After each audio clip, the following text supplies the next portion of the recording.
तो आज आप लोगों को हम अपने देश के बारे में बताने के लिए जा रहे हैं। हम लोग जानते हैं कि हमारा देश भारत है और इस भारत देश से आज हम लोग रूबरू हो लें और इसमें खासकर आज हम बताने जा रहे हैं कि इसकी स्थिति और विस्तार क्या है। और पूर्व में ही बोर्ड पर मैप बना के रख लिए हैं कि वीडियो ज़्यादा लंबा नहीं हो, इसलिए पहले से ही कुछ जरूरी चीज़ें लिख के बोर्ड पर तैयार कर लिए। तो भारत, हम लोग जानते हैं कि भारत एक बहुत बड़ा विश्व का जनतांत्रिक देश है और जिस समय किसी भी देश में जनतांत्रिक व्यवस्था नहीं थी, उस समय भी हमारे देश में लिच्छवी नामक गणराज्य स्थापित था, जो हमारे बिहार राज्य के वैशाली जिले में स्थित था। और भारत का ज्ञान और विज्ञान पूरे विश्व में फैला और जहां तक इसके स्थिति और विस्तार का है तो यह खासकर हम लोग स्थिति और विस्तार पर चर्चा करेंगे। और यह उत्तरी और पूर्वी गोलार्ध में स्थित है। इसको हम ग्लोब पर अगर देखें तो इस रूप में रहेगा। यह भूमध्य रेखा, इसके बाद फिर इसको हम पूर्वी और पश्चिमी गोलार्ध में बांटें तो इस रूप में होगा। और भारत इस एरिया में स्थित है हमारा, यानी विश्व के पूरब और उत्तरी भाग में स्थित है। और यहां से प्रधान मध्याह्न रेखा से इधर पूरब हो गया और विषुवत रेखा से ऊपर उत्तर का भाग, तो इस एरिया में हमारा भारत स्थित है। और एशिया के दक्षिणी भाग, हम लोग एशिया महादेश में स्थित हैं और एशिया महादेश के दक्षिणी भाग में भारत एक विशाल देश है और यह विश्व के 7 बड़े देशों में से गिना जाता है। और भारत विश्व का 2.4% भूभाग पर फैला हुआ है। कितने भाग पर? तो 2.4% भूभाग पर फैला हुआ है। स्थल भाग के ये 2.4 भाग पर हमारा देश स्थित है। और क्षेत्रफल की दृष्टिकोण से देखें तो यह 7वें नंबर पर आता है और जनसंख्या की दृष्टिकोण से देखा जाए तो यह दूसरे नंबर पर आता है। और इससे 6 बड़े देश हैं जो इससे पहले स्थान पर आता है, वह है रूस, कनाडा, यूएसए, चीन, ब्राजील, ऑस्ट्रेलिया। उसके बाद 7वां नंबर पर हमारा भारत है। तो अब हम लोग देखें कि भारत की ये स्थिति कहां है।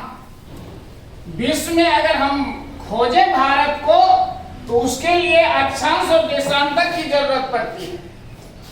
और अक्षांश और देशांतर के माध्यम से ही किसी देश की स्थिति का पता चलता है। और वह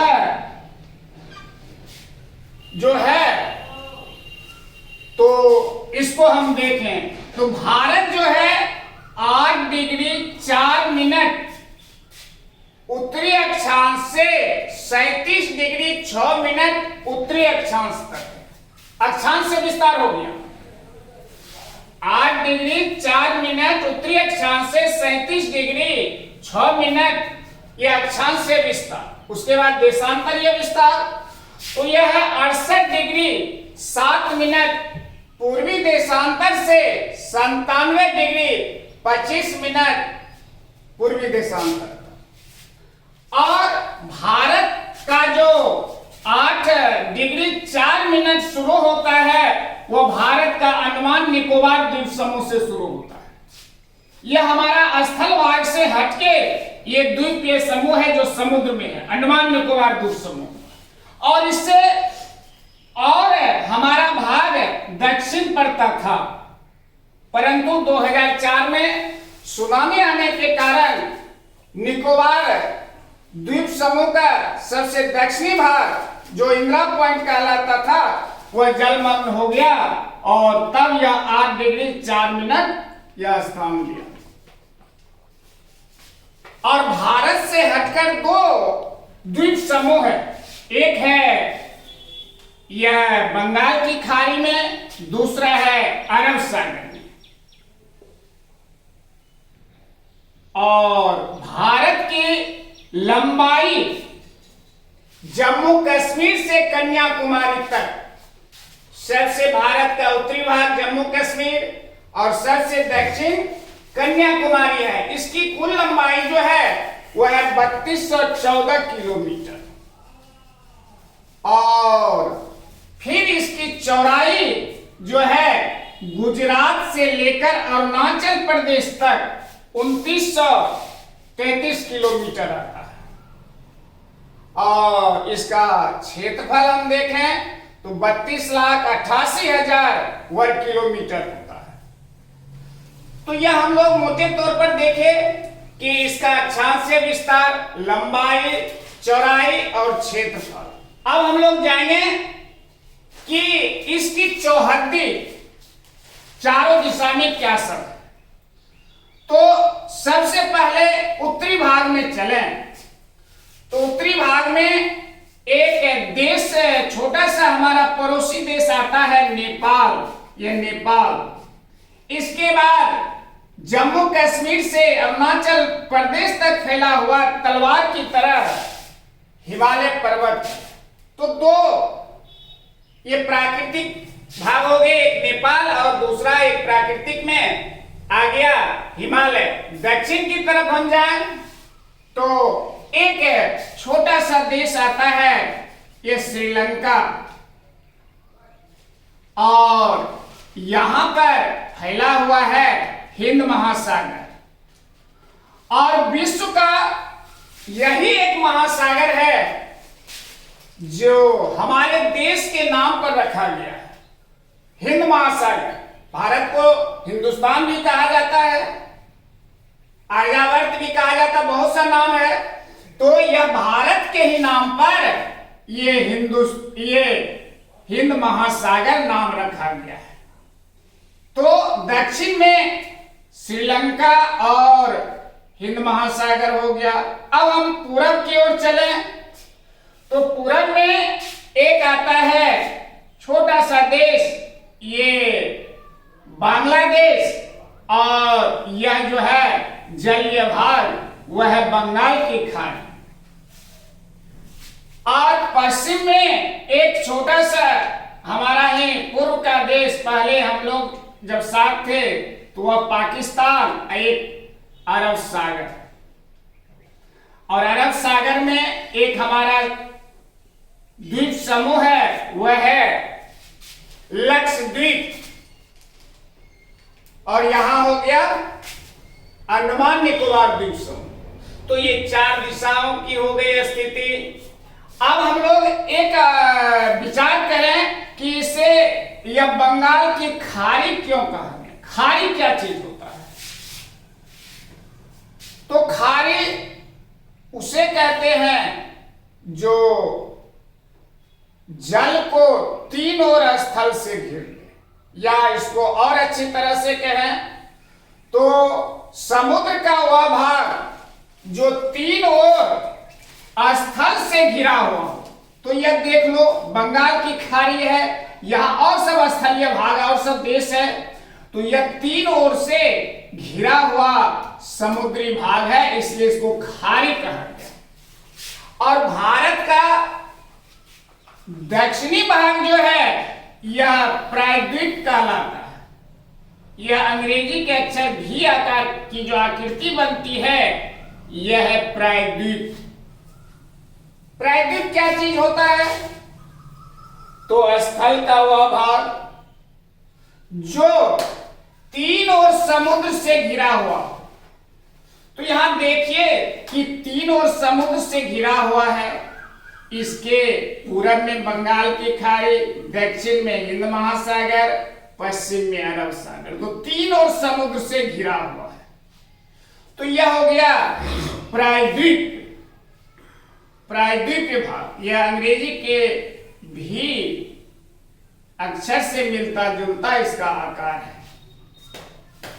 तो यह हमारा स्थिति बतला रहा है। चौहत्ती हो गया।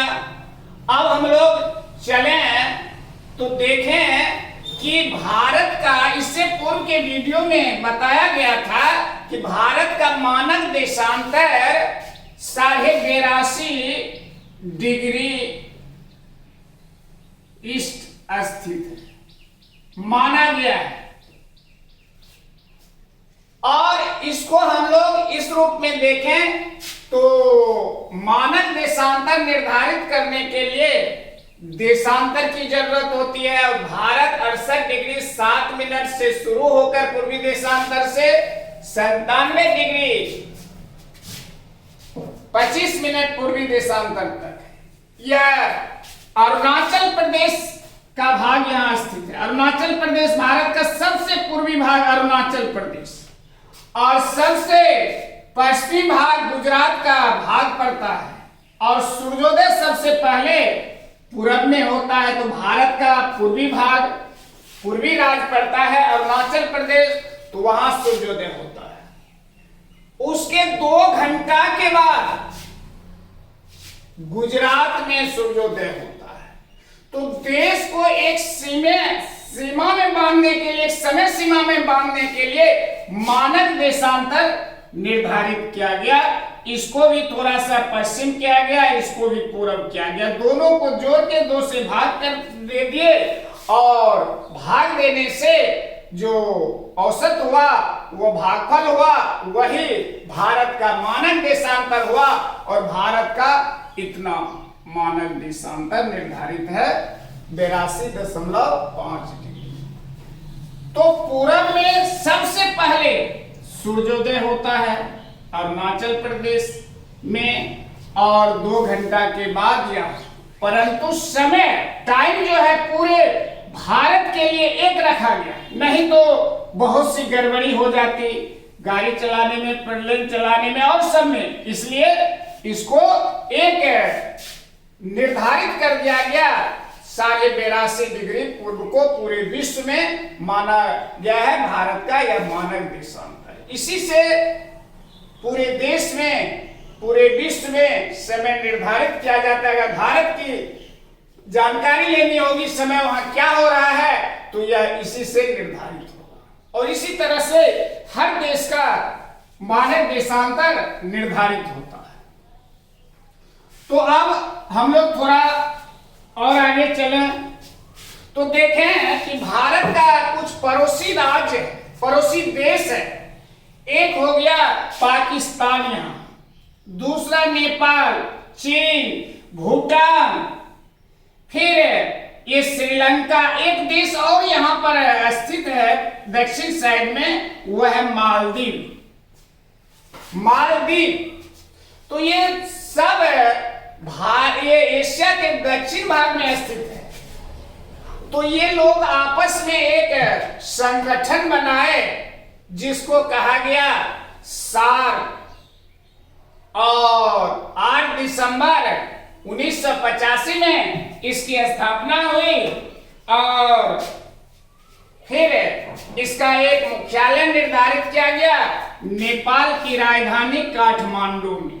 समय समय पर यहाँ विचार विमर्श होते हैं। ये 7 देश जो हैं मिलके करते हैं, पाकिस्तान, भारत, नेपाल, चीन, ये श्रीलंका, मालदीव, ऐसे करके 7 देश मिलके एक संगठन बनाए हैं अपने विकास के लिए, अपने क्षेत्र के विकास के लिए, और वह कहलाता है SAARC, South Asian Association for Regional cooperation.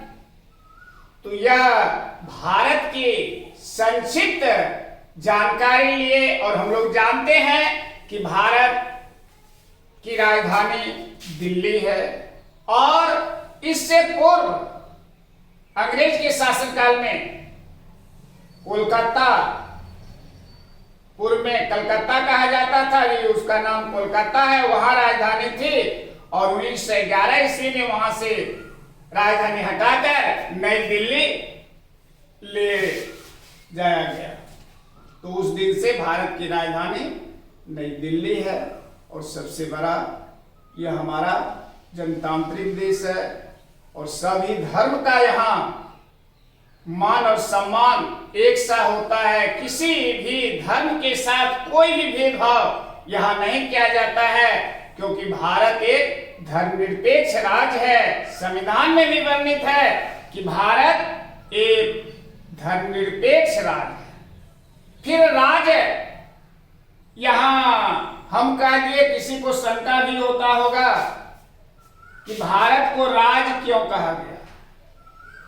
देखिए, समान अर्थ में राज्य हम लोग बोल देते हैं प्रदेश को, लेकिन अगर विशेष अर्थ में जाएंगे तो भारत एक राज्य है, और राज्य के लिए 4 चीजों का होना आवश्यक है। पहला है संगठित सरकार, तो भारत में भी है, बिहार में भी है, फिर अलग कैसे। दूसरा है निश्चित भूभार, तो भारत सरकार के पास भी है, अन्य प्रदेश सरकार के पास भी है।